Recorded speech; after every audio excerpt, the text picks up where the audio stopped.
was identified as mentally retarded, put back from the 5th grade into the 4th grade, and stayed in that category until I got out of high school. I don't have any college training, but I met a high school teacher who one day changed my life. I was waiting on another student, and when he came in, he said to me, "Young man, go to the board and write what I'm about to tell you." And I said, I can't do that, sir. He said, "Why not?" I said, "I'm not one of your students." He said, "It doesn't matter, follow my directions now." I said, "I can't do that, sir." He said, "Why not?" I said, "Because I'm educable mentally retarded." And he came from behind his desk and he looked at me. He said, "Don't ever say that again. Someone's opinion of you does not have to become your reality." And as he talked, my heart began to beat fast. Tears began to run down my eyes, and I was in the back just listening to him, because the speech he was giving, that speech was for me. And he said, "Les Brown," he said, "if you want to do anything worthwhile in life, you've got to be hungry." I told Mr. Washington I wanted to become a disc jockey. And so I started working to develop myself. He said, "I want you to practice every day being a disc jockey." I said, "But I don't have any job now." He said, "It doesn't matter." He said that it's better to be prepared for an opportunity and not have one than to have an opportunity and not be prepared.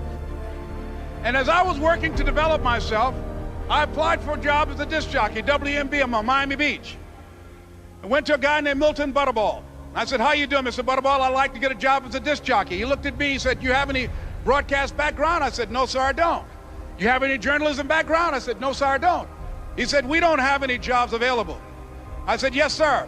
I went back to Mr. Washington and I told him. He said, "Don't take it personally." He said, "Most people are so negative, they will have to say no 7 times before they say yes." He said, "Go back again." So I went back again. I said, "How you doing, Mr. Butterball? My name is Les Brown." He said, "I know what your name is. What do you want?" I said, "I'd like to know whether or not you have any jobs for disc jockey, sir." He said, "Didn't I just tell you yesterday we didn't have any jobs?" I said, "Yes, sir, but I know whether or not somebody got laid off or somebody was fired, sir." He said, "No one was laid off or fired. Now get on out of here." I came back the next day like I was seeing him for the first time. I said, "Hello, Mr. Butterball, how are you?" He looked at me with rage. He said, "Go get me some coffee." I said, "Yes, sir." And I went to get him some coffee. After a while, I would get their lunch and dinner, and I would go in the control rooms and take the disc jockeys their food, and I would not leave until they would ask me to leave. One Saturday afternoon, while I was at the radio station, a guy named Rock was drinking while he was on the air. I was the only one there, looking at him through the control room windows, walking back and forth, young, ready, and hungry. Pretty soon the phone rang, and it was the general manager. And I answered the phone. I said, "Hello?" He said, "Les, this is Mr. Klein." I said, "I know." He said, "Rock can't finish his program." I said, "I know." He said, "Would you call one of the other DJs in?" I said, "Yes, sir." I hung the phone up. I said, "Now he must think I'm crazy." I called my mom and my girlfriend, Cassandra. I said, "Y'all turn up the radio and come out on the front porch. I'm about to come on the air." I waited for about 20 minutes, and I called him back. I said, "Mr. Klein, I can't find nobody." He said, "Young boy, do you know how to work the controls?" I said, "Yes, sir." He said, "Go in there and don't say nothing here." I said, "Yes, sir." I couldn't wait to get behind those controls. I put on an old Stevie Wonder record called Fingertips. I sat down behind that turntable. I said, "Look out, this is me, LB Triple P, Les Brown, your platter playing papa. There were none before me, and there will be none after me. Therefore, that makes me the one and only. Young and single and love to mingle, certified, bona fide, indubitably qualified to bring you satisfaction, a whole lot of action. Look out, baby, I'm your love man." I was hungry. I was hungry. You got to be hungry.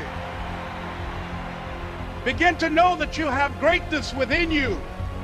And if just one of you here begin to envision yourselves as being blessed and highly favored to reach your goals, if just one of you capture the essence of what that means, that you have greatness within you and a responsibility to manifest that greatness, that you can make your parents proud, you can make your school proud, You can touch millions of people's lives, and the world will never be the same again because you came this way. It was hard, ladies and gentlemen, coming to speak to people. And I was facing financial difficulties in my own life. I was behind on my bills and my dreams, and I'm saying to them, you can live your dream. It was hard, ladies and gentlemen. It was very difficult to pick myself up each day believing that I could do it. There were times that I doubted myself. I used to ask myself, can I do this? And something said within me, you're the one. Don't give up on your dream. By continuing to push forward, by continuing to run toward my dream, that one day I would have my own talk show.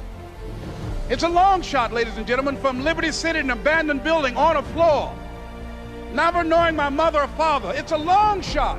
Being here with you today in this dome in Atlanta, it's a long shot. No college training, labeled educable, mentally retarded, but I kept running toward my dream. Don't stop. Don't stop running toward your dream.